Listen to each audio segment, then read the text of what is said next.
Hello, welcome back. I am Charles Musgrove with the Bean Team and host of Business Matters. Guess what? We have another outstanding show.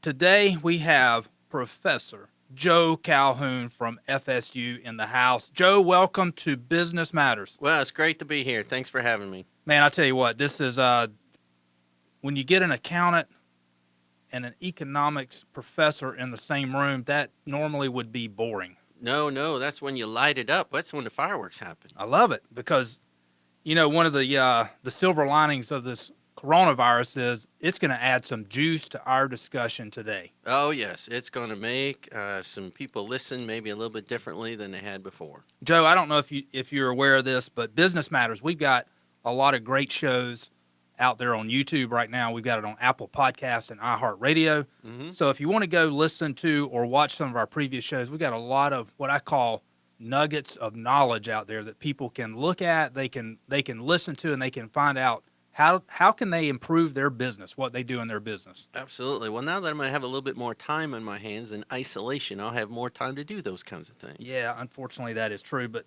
we are recording this on March the 17th, 2020, and Joe is a professor at FSU, and today the university announced that they're going to do the rest of the semester online. Yes. So yes, we had already committed to 2 weeks after spring break. We're in spring break right now, so our students are scattered.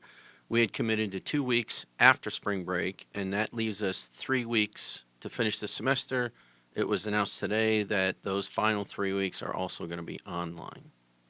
Makes sense. It's probably not a surprise that happened, but if you think back a month ago and you would have had that thought, that would have been just a that would have been idea. crazy talk. Yeah. Absolutely. That would have been crazy talk. Yeah. Joe, you'll know this. How many? It was only a couple of weeks ago, maybe 3 at the longest, when the jobs report came out.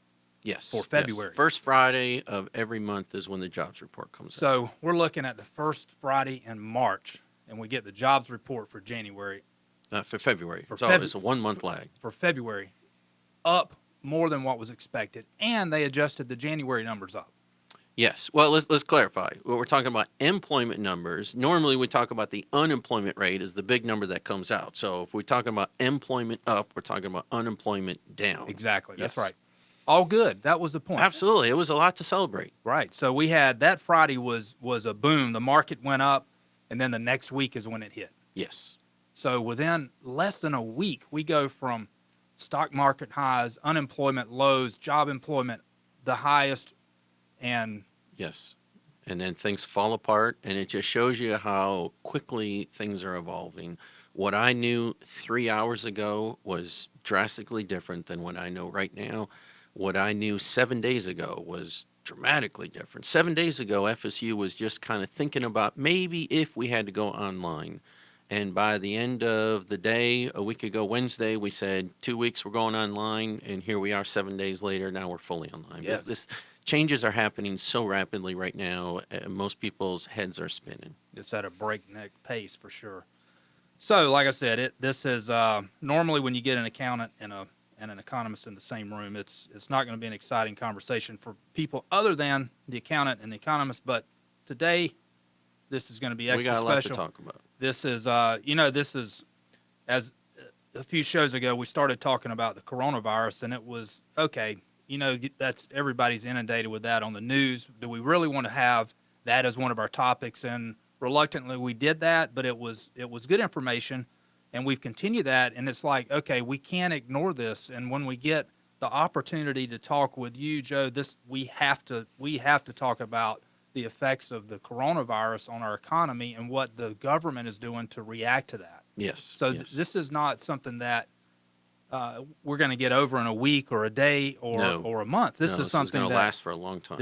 The recovery of this, there's going to be elements of this that's going to last us for a long time, and it may last us for the rest of our working career. The after effects of this. Now we may recover and most likely we're going to have a fast recovery, and the economy is going to start to boom again. But we've created a lot of debt and a lot of baggage on the sideline. Yeah, absolutely. And I think, if you start to think about some of the silver linings it's also going to give everybody from higher education all the way down to the local ice cream stand a reason to pause and reevaluate what is their plan B, what is their backup, what is their emergency plan.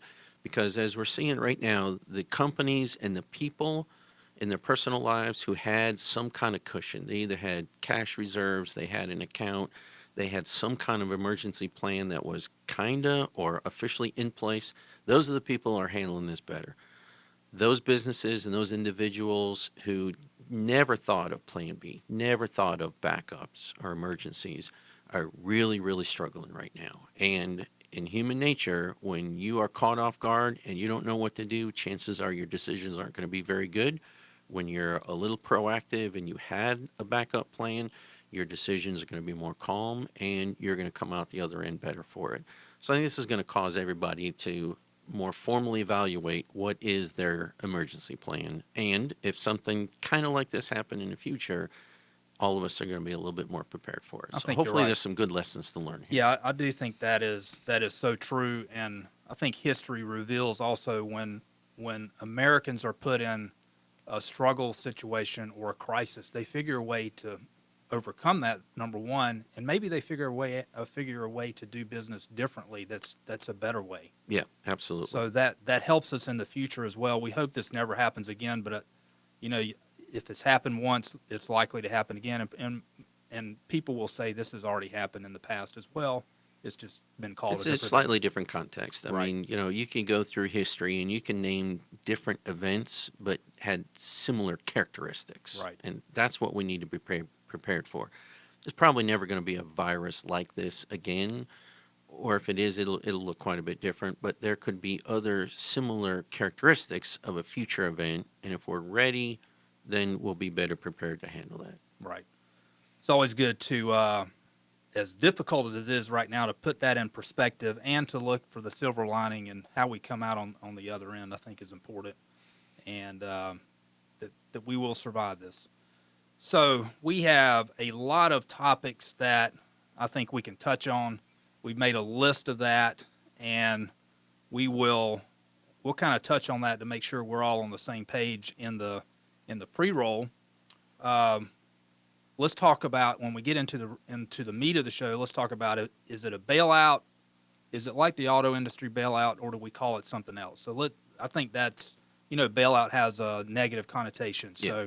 I think we can probably dispel that naming as a bailout. So, Yeah, I don't think bailout is the appropriate term here. We can use lots of other terms, but I don't think bailout is the appropriate one. Good. And we're right now on the news, before I left to come over here, that Munchin was on TV with Trump, and they're talking about more money, more stimulus money, and try to get the money in the hands of the people and the businesses now, as soon as possible. That they realize that they can't get that money out to the businesses through unemployment or through payroll taxes. Right. So that is a slow deal to reduce payroll taxes in the future, because if they have to lay people off, they're not going to get the benefit of that through payroll taxes. So they're looking at ways to get money out now within the next couple of weeks. So how they do that, I don't know. This is, like we said, everything is changing rapidly right now. So we'll talk about that. We'll talk about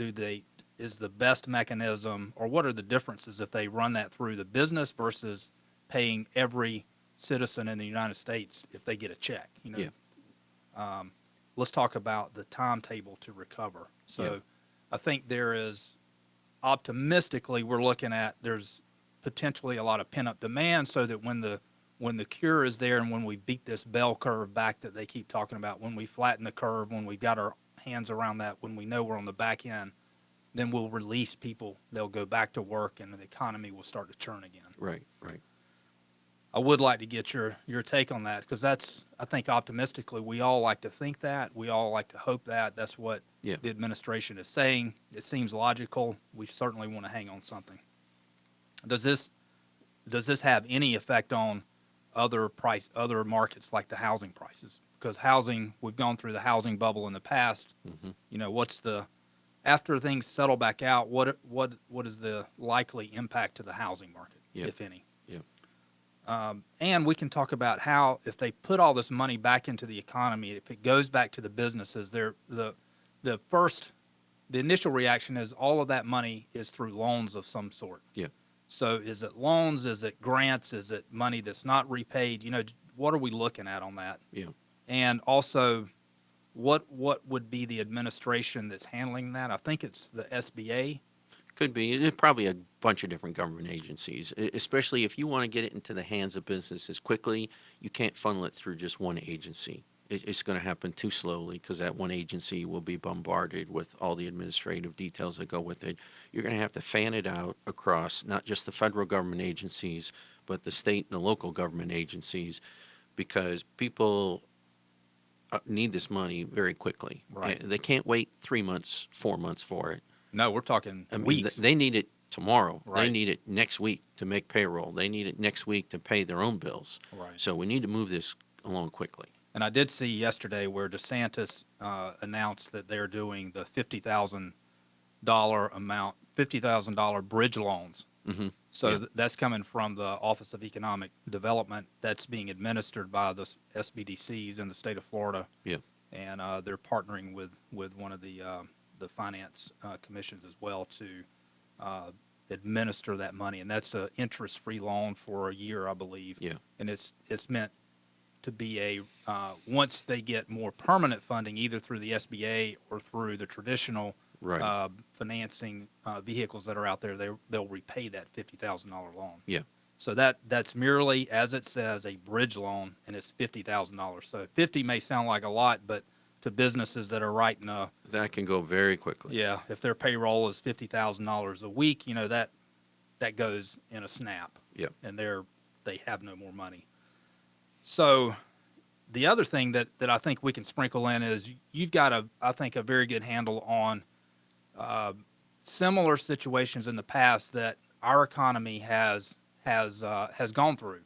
Yes, we do have some historical precedent here. We can look at what prior administrations and what prior government programs were intended to do, what they actually did, and we do have some evidence there that we can look back on and say, okay, that worked well, let's maybe do something like that again, and that didn't work so well, let's stay away from that one this time around. Good. I think that's real helpful to talk about that as well, because some of those examples that you're going to use, those have been pretty recent. I mean, within the past 15, 20 years. Within the last 10, 12 years. Yeah, so that's good. I think that a lot of people that are listening to this, they'll remember those situations and those examples that you bring up, and although we don't have one exact situation that we can compare to in the past, there's elements of the recovery that I think apply, and that Absolutely. we can use examples of what we're potentially could be doing now to prop up the businesses out there. Yes.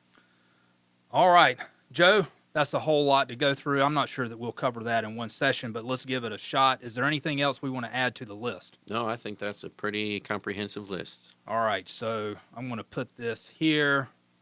And remember, I will put some information on YouTube so you can go out there and take a look at that. Also, Joe, I want to give you props. There is a book that you are an author of. You are on this title with other famous Yes, and give credit to economists. my co-authors. I did not write this by myself. This is a little book. We call it a primer, which means just enough to get you started and get you some basic information, called Common Sense Economics, What Everyone Should Know About Wealth and Prosperity. And my great co-authors, my longtime friend Jim Gortney here at Florida State, Rick Stroop, Dwight Lee, Tawny Ferrarini, and I teamed up for this third edition of the book. Awesome. I like it. It's Joe, I'm sure they can get this on Amazon. Amazon, Kindle, all the favorite online and regular retailers have it. And they have this right in the front of the book. I think this is a great way to start the book out. 12 key elements of economics. Yes. Number 1, incentives matter. Changes in benefits and cost will influence choices in a predictable manner. Absolutely. That's the foundation of all of economics. So we're not going to go through all 12, but before the coronavirus happened, we were going to pick out some of these and spend our whole session on the 12 key elements of economics. But I think we can probably. I think we can put that on hold for a few weeks. We'll put that on hold. Let's We'll come talk back a little to bit it. about the virus. So, with that being said, John, I'm going to turn it over to you. Play us a little music and roll us into the recording for our radio show.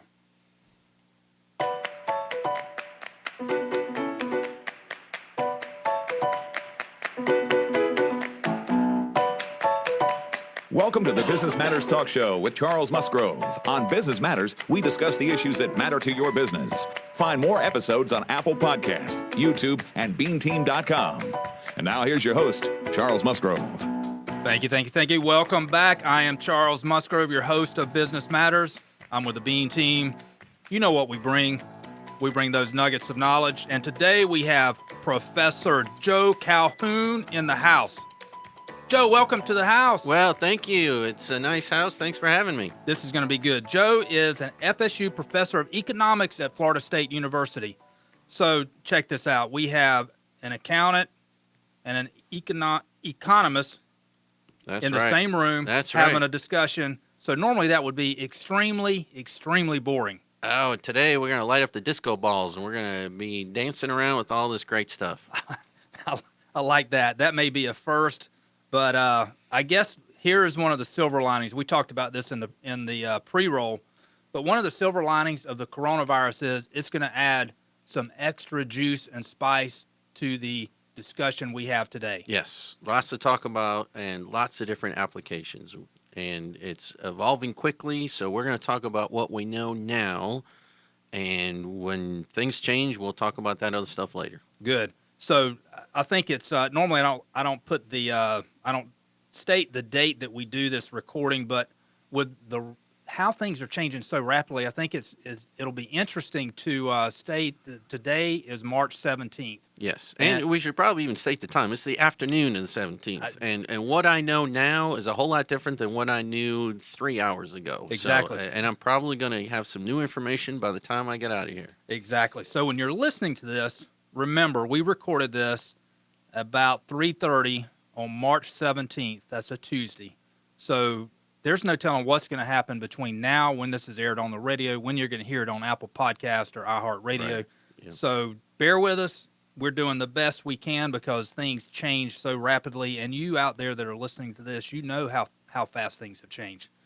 So, Joe, when I left to come over here, there was a lot of discussion.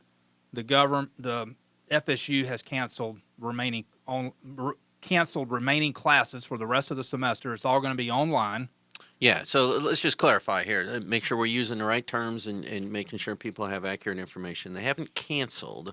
They've simply moved all what we call face-to-face instruction. That is, normally I stand in front of my students and I tell them what I need to tell them. All of that has been moved to online. So our anticipation is everybody's going to finish their classes. They're going to finish their credits. Seniors are going to graduate. Now, we don't know yet what's going to happen with commencement, but instead of face-to-face instruction, all university faculty and staff are being required to move their instruction to an online, some kind of remote process. So cancellation isn't quite the term that we want to use. We're just switching delivery methods. Good. I like that. Thank you for the clarification. So as of now, the K through 12 classes have not made that change. So again, that's not yet. No, 3:30. they have a different set of issues to deal with. It's one thing to assume that a college student can jump online and finish a class. That's pretty reasonable. Even for a relatively low-income student, they probably have enough resources they can get that done.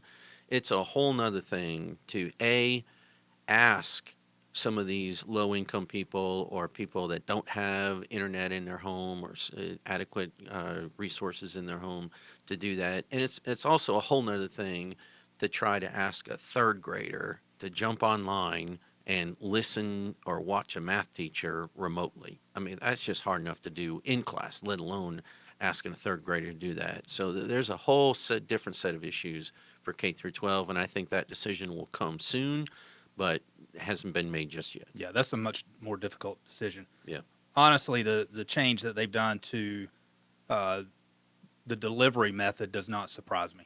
I think I think most people had anticipated this. FSU made a decision a few days ago and we're on spring break this week. So this week, no big deal. Everybody was going to be gone anyways. But we had committed to 2 weeks of online instruction, which would have given us 3 weeks at the end of the semester to hopefully come back, finish our courses face to face.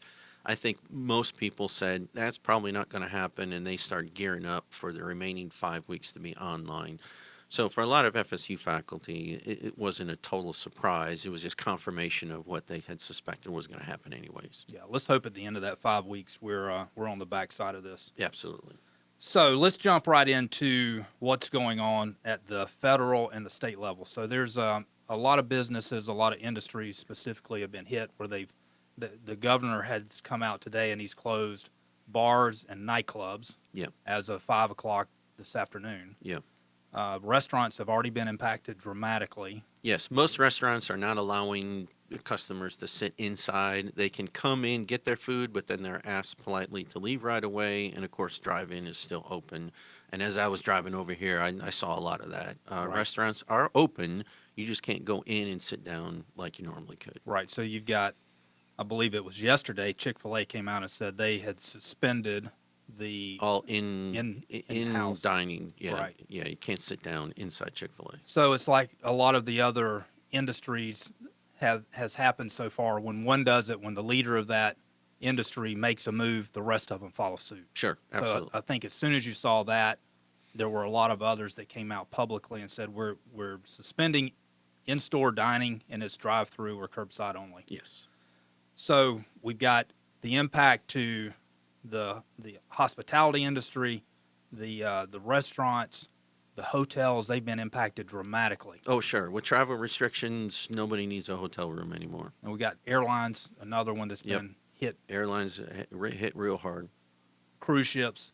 So the money that's the government is going to flood into the economy. So it's still unclear how they're going to do that. But I've even heard some of the commentators and some of the people from the government use the term bailout, and maybe not very many from the federal government is using the term bailout, but I think that could be a fallback that people relate to the auto bailout that was done a few years ago. Yeah, I think that's a word that still lingers around, and for most people lingers in a negative sense. That's Absolutely. not a happy word. It's not a word that they like to use. They use it in a derogatory, negative way.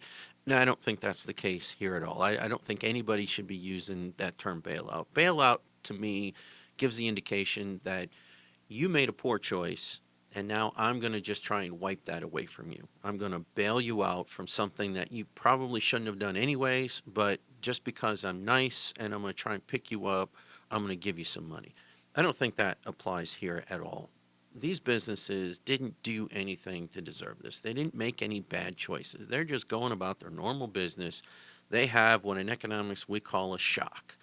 We've had a massive shock to our system, and that's just like a gut punch, and that's thrown us all off our normal course of actions and our normal decisions. So what we have is not a bailout. You can call it a variety of other things. You could call it a rescue package. You could call it a stimulus package. Those would be all fine terms. I don't think bailout is the one that we want to use, though. Good.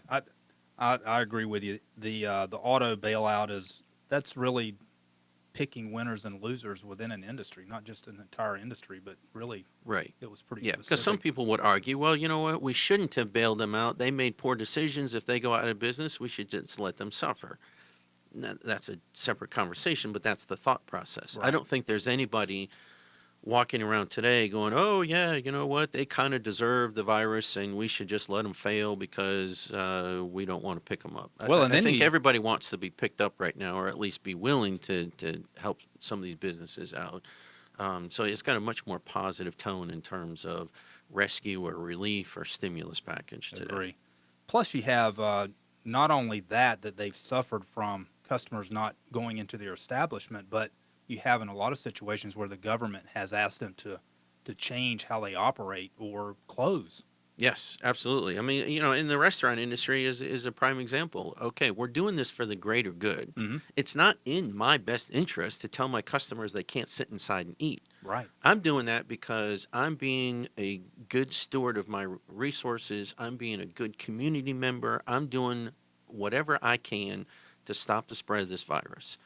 So there's a much broader good that's going on here. If it was purely in the self-interest of all these restaurants, they would say, yeah, come on down.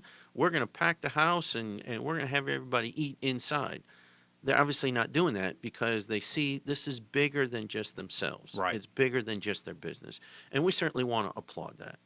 Absolutely. I'm glad you cleared that up, because that is the bailout just has a negative connotation to it when you hear that. And, Yeah. and people do not need to equate what's happening now and the recovery of those businesses and helping those industries and businesses out during this difficult time. Yes. Who knows how long this is going to take. We hope that it doesn't take long and we're able to get back on our feet quickly.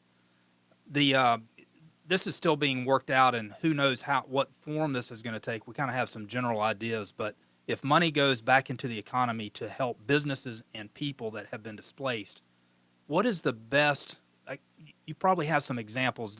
Should the money go to the businesses? Should it go to the individual? Should it be a combination of that? And what are the effects of going in those two manners? Well, it's really a series of trade-offs here. So if you think about the easiest, fastest way is what some commentators and what you've heard out of the federal government is, let's just write everybody a check for $1,000, and you can do that very quickly. I mean, the money could go from the government to the employers. You could just stick that in my paycheck, or if you wanted to, the federal government can just start writing checks and mail it to me. It'd be in my mailbox in 2-3 days. So this can happen pretty quickly. And we have some historical evidence of this. If you remember, in 2008, towards the end of the George Bush administration, when the recession started to rear its ugly head, most income taxpayers received a check. You got so much, but depending on your tax returns. If you had, 2 dependents, you got more than if you only had 1 dependent. And the federal government just wrote checks thinking, oh, this is going to stimulate the economy.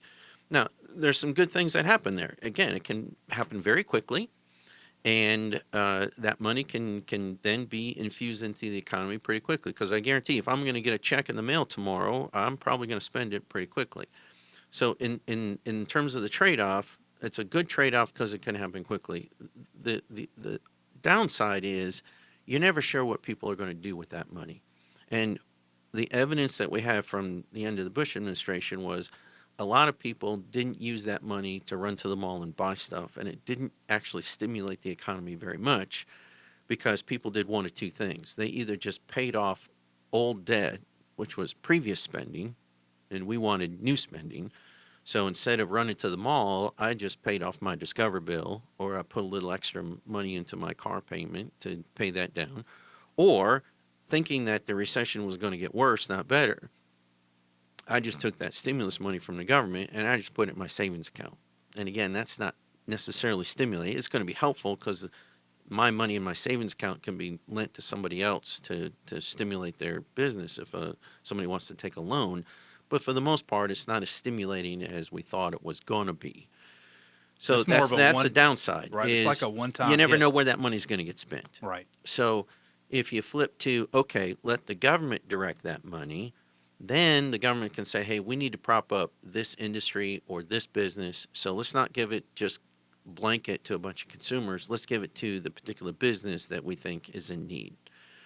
Now, the trade-off there is you're probably not going to be able to do that as quickly because that business is going to have to somehow apply or lobby the government saying, I really do need it.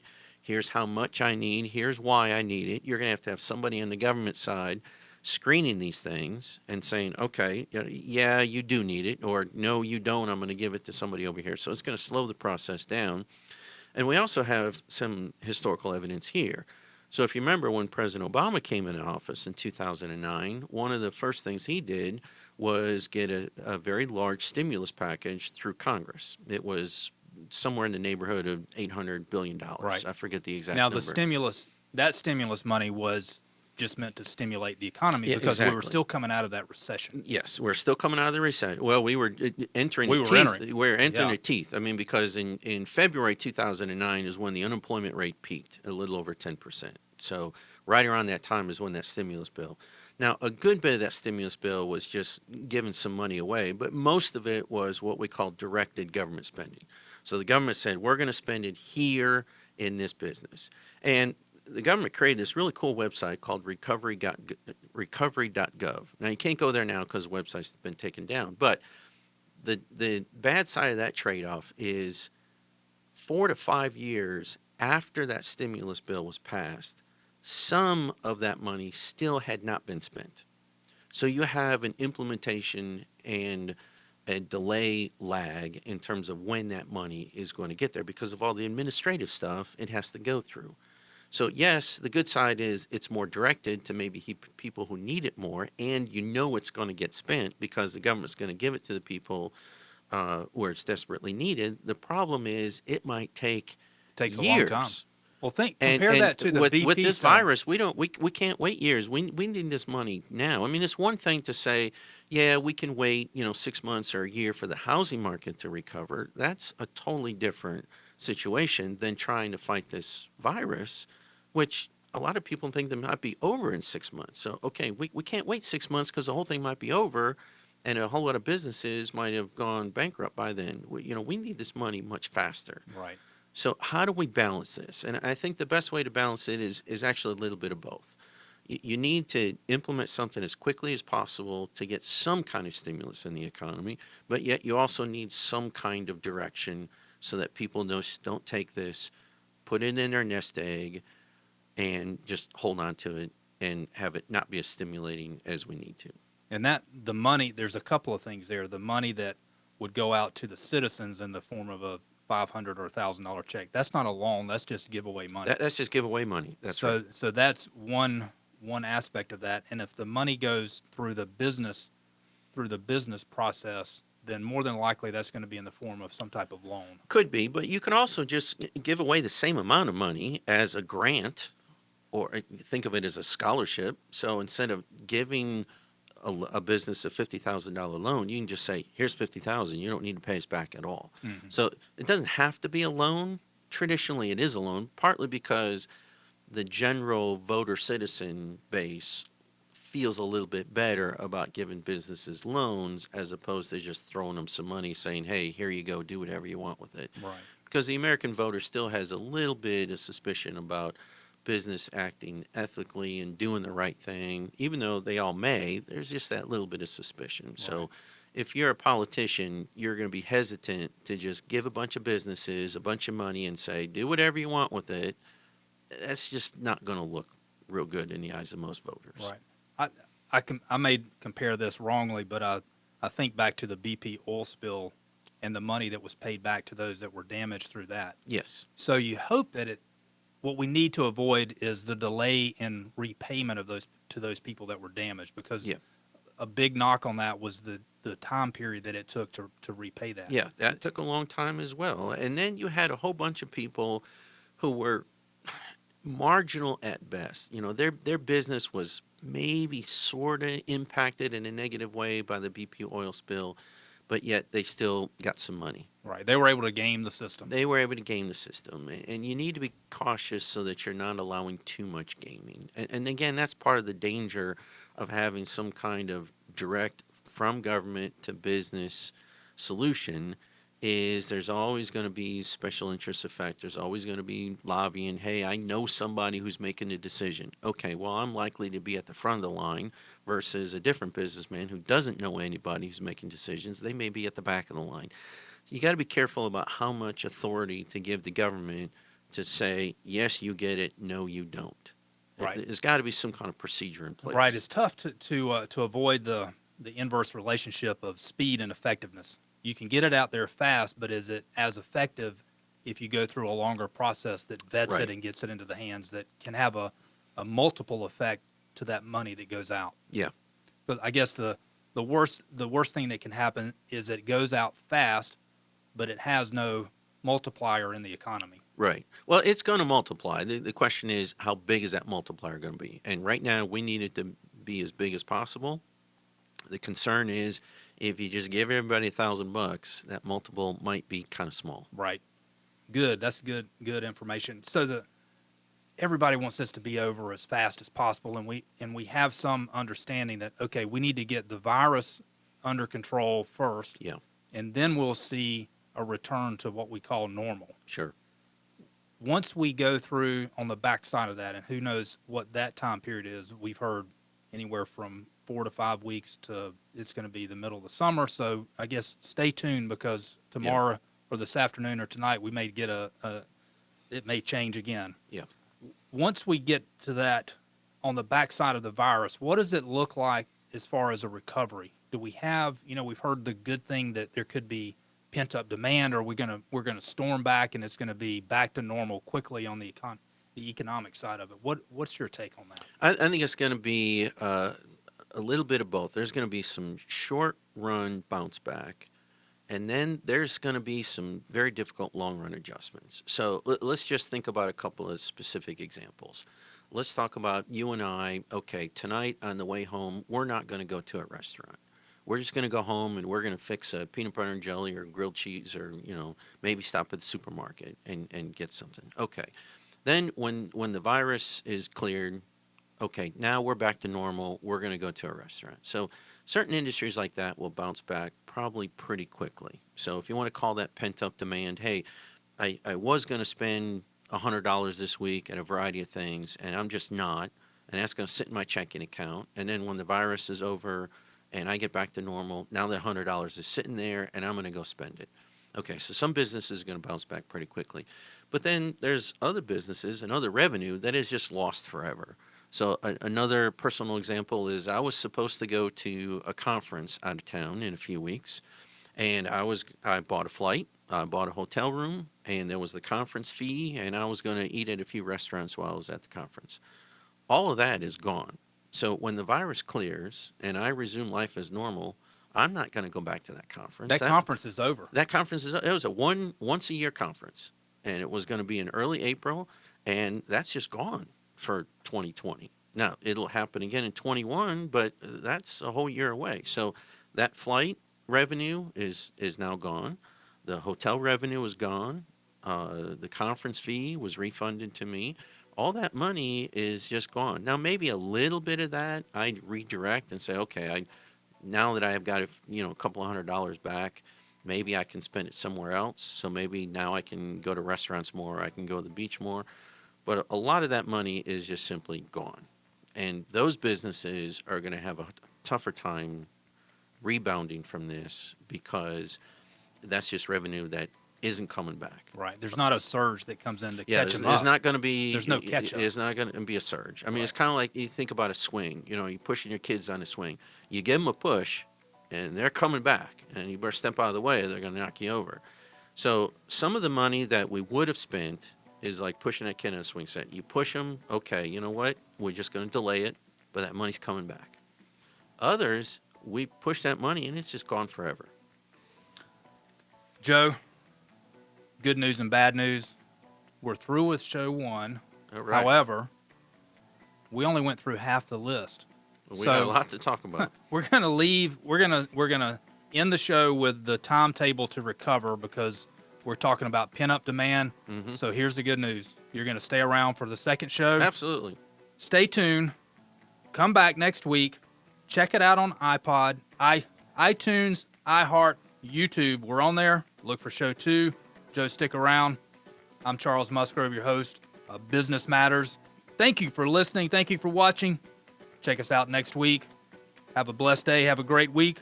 Peace. The Business Matters Talk Show with Charles Musgrove is sponsored by the Bean Team. For all your business accounting and tax preparation needs, visit beanteam.com or call 893-7710. You can listen to more episodes of Business Matters on Apple Podcast, YouTube, or visit beanteam.com.